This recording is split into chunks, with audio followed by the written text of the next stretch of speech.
Salam sejahtera and hi everyone. My name is Antonio Jingan Anak Anggas and today I will be presenting my case study research under the course EDU 550 Educational Psychology. This slide is prepared for Dr. Roslindawati binti Sueb. Before going any further, I would like to introduce myself. My name is Antonio Jingan Anak Anggas. My student ID is 2024963005. I am from the Faculty of Education, majoring in Bachelor of Teaching English as a Second Language, and I am from Group ED 2413A. The title for my research is The Role of Teacher Motivation Strategies in Enhancing Student Engagement in Malaysian Classroom. I choose this topic because student motivation is one of the most critical factors in learning outcome. One of the news headline from Harian Metro reads, Pelajar makin hilang minat belajar, a reflection of the current motivation crisis in classroom. Understanding how teachers manage motivation in real time with real constraint is essential for shaping more effective teaching practice. This study is guided by three main research objectives. The first one is to identify the various motivational strategies employed by secondary school teachers to increase student engagement in the classroom. The second one is to explore teachers' perception of the effectiveness of these motivational strategies on student learning, participation, and behavior. And lastly, to investigate the challenges faced by teachers in implementing motivation strategies within different school contexts. This objective leads to the following research question. The first one is, what types of motivational strategies are commonly used by teachers in the classroom?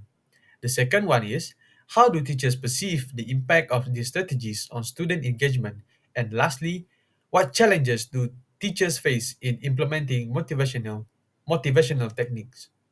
To support this study, I review five recent and relevant sources on student and teacher motivation. First, Ismail Zubairi and Paramo in 2023 conducted a qualitative study on eccentric teacher motivation. They found that teachers value emotional satisfaction and student growth more than external reward. Secondly, Omar et al. 2020 used a survey to explore how eccentric factors like salary and recognition can boost short-term motivation, but may also lead to over-reliance if not balanced. The third one, Liu, Lee, and Liu 2024 carry out a mixed method study that shows strong teacher-student relationship improve both classroom motivation and teacher effectiveness. For the fourth one, in a quantitative study, Guo et al. In 2023 found that students who felt supported by their teacher were more emotionally and behaviorally engaged in class. And lastly, the gamification study in 2023 tests tools like quizzes and Kahoot and found that gamified strategies increase both participant and performance. Together, this article supports the relevance of my topic by showing how various motivational strategies, whether emotional, structural, or technological, can influence students' engagement. This study is supported by three major educational theories that explain how motivation influences student learning. The first one is Maslow hierarchy of needs. Key levels is safety, belonging, esteem, and self-actualization. According to Maslow, students must have their basic and emotional needs met before they can be fully engaged in learning. If they feel safe, supported, and respected, they are more likely to be motivated in the classroom. The second one is self-determination theory by Deci and Ryan. The key element here is autonomy, competence, and relatedness. This theory focuses on internal motivation. Students are more engaged when they feel in control of their learning, when they believe they can succeed, and when they feel connected to their teachers and classmates. And lastly is behaviorist theory by Skinner. The key concept is reinforcement through rewards or consequences. From a behaviorist perspective, motivation is shaped by external reinforcement. In the classroom, strategies like praises, class points, or prize can help encourage positive learning behavior. These three theories gave me a solid foundation to interpret the strategies used by both teachers and understand why certain approaches were more effective than others.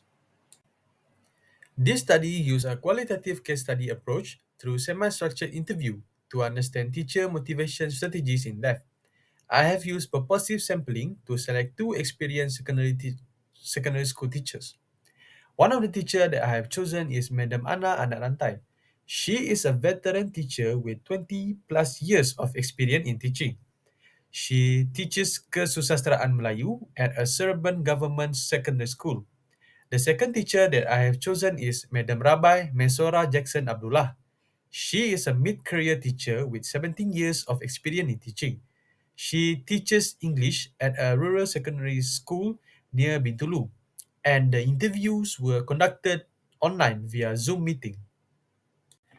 Each teacher was asked 12 interview questions grouped under three main research questions: strategies used, the effectiveness, and the challenges faced.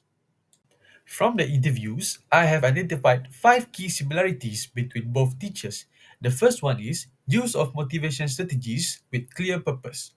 Both teachers use motivation techniques with the goal of improving student engagement, participation, and performance. The second one is student centered instruction. Each teacher adapts their strategies based on students' interests, learning styles, and academic levels, showing a strong commitment to personalized learning. The third one is emphasis on emotional support. They agree that emotional connection and encouragement are crucial for boosting student motivation and confidence. The fourth one is positive impact on participation. Both reported that students become more willing to engage, complete tasks, and work collaboratively after motivational strategies were used consistently.